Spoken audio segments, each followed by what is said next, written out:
கிறிஸ்துவுக்குள் பிரியமானவர்களே, இயேசுவின் நாமத்தினால உங்களுக்கு வாழ்த்துதலை தெரிவிக்கிறேன். இந்த அருமையான ஞாயிற்றுக்கிழமையிலும் இந்த பெந்தேகொஸ்தே ஞாயிறிலும் உங்களை சந்திப்பதில் மிகவும் மகிழ்ச்சி. கடந்த தினத்தில் அநேகர் இதை பார்த்திருப்பீர்கள், அநேகருக்கு ஆசீர்வாதமாக இருக்கும் என்று விசுவாசிக்கிறேன்.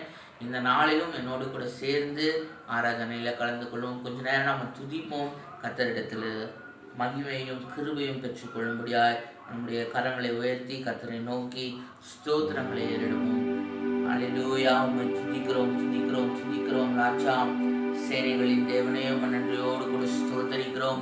வானத்தையும் பூமியும் உண்டாக்கின சர்வ வல்லவரே, உம்மை நன்றியோடு கூட துதிக்கிறோம். ஆண்டவரே, எங்களுக்காக பெரிய காரியங்களை செய்கிறவரே, உம்மை நன்றியோடு கூட துதிக்கிறோம். கர்த்தாவே, இந்த நாளில் இதை பார்த்து கொண்டிருக்கிற பிள்ளைகள் யாரிடத்துல இது சேர வேண்டும் என்று நீங்க சுத்தமா இருக்கிறீர்களோ அவர்களிடத்துல அது போய் சேரும்படியாய், அந்த வார்த்தைகள் விடுதலை ஆக்கும்படியாய் கர்த்தாவே நீங்க பயன்படுத்துங்க. வார்த்தைகளில் உங்களுடைய வல்லமை புறப்பட்டு செல்லட்டும்.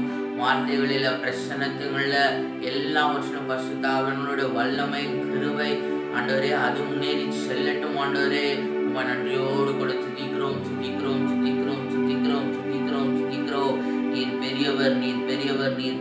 நீர் பெரியவர்.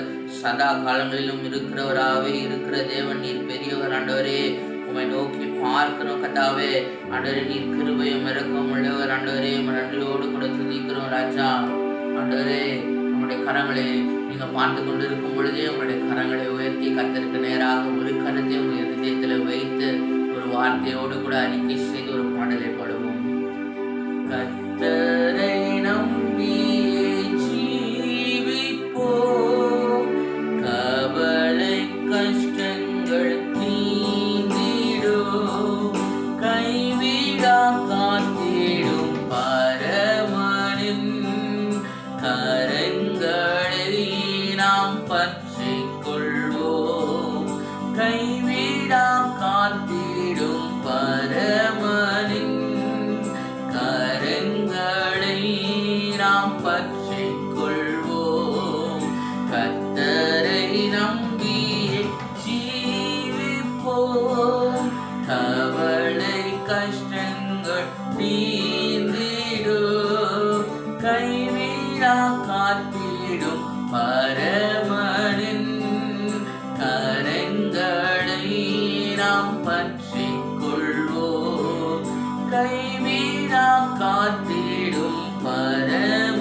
அல்லேலூயா. ஆண்டவரே, உம்மை மகிமைப்படுத்துகிறோம் ராஜா.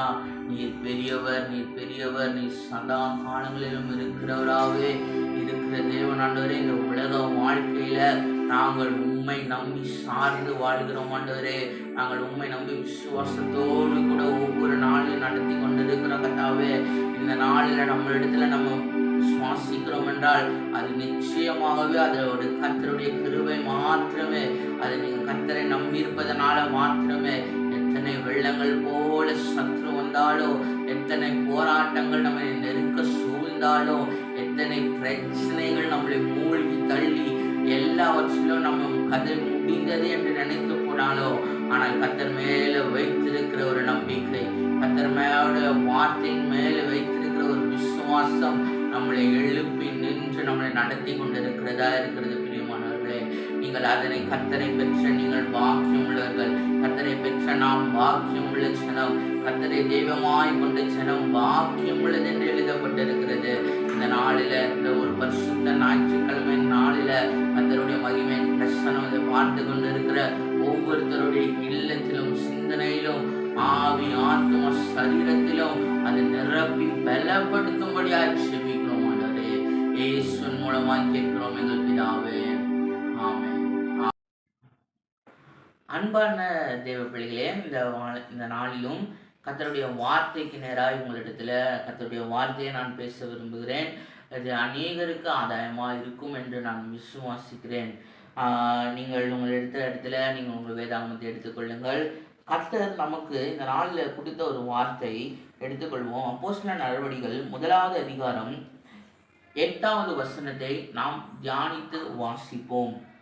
பரிசுத்த ஆவி உங்களிடத்தில் வரும் பொழுது நீங்கள் பலனடைந்து எருசலேமிலும் யூதேயா முழுவதிலும் சமாரியாவிலும் பூமியின் கடைசி பரியந்தமும் எனக்கு சாட்சிகளாயிருப்பீர்கள் என்றார்.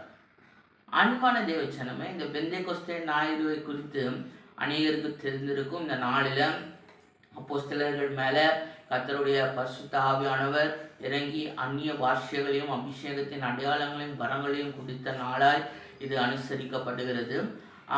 இதில் ஒரு காரியத்தை நீங்கள் முதலாவது தெரிந்து கொள்ள வேண்டும். பரிசுத்த ஆவியானவர் வேதத்தில் இந்த நாளில் மட்டும்தான் செயல்பட்டாரா அப்படின்றத நான் முதல்ல உங்களுக்கு தெளிவுபடுத்த விரும்புகிறேன். நீங்கள் வேதத்தின் தொடக்கம் முதலிருந்து பார்க்கும் பொழுது பரிசுத்த ஆவியானவர் இருக்கிறார். அல்லேலூயா. அதை முதலாவது தெரிந்து கொள்ள வேண்டும். ஆதியாகமம் முதல், உலகத்தின் தோற்றம் முதல் இயேசு கிறிஸ்து இருக்கிறது போல, பிதாவாகிய தேவன் இருக்கிறது போல பரிசுத்த ஆவியானவரும் மூவரும் ஒருவராய் இருக்கிறார்கள்.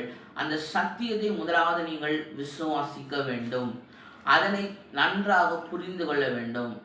அப்புறம் என்ன நடந்தது, எல்லா காரியங்களையும் நீங்கள் வேதாகமத்தில் பார்க்கும் பொழுது பரிசுத்த ஆவியானவர் இல்லாமல் ஒன்றும் நடந்திருக்கிறாது. எல்லாமே பரிசுத்த ஆவியானவருடைய நடத்துதலில் தான் நடந்திருக்கும். அதை நீங்கள் தெளிவாக புரிந்து கொள்ள வேண்டும்.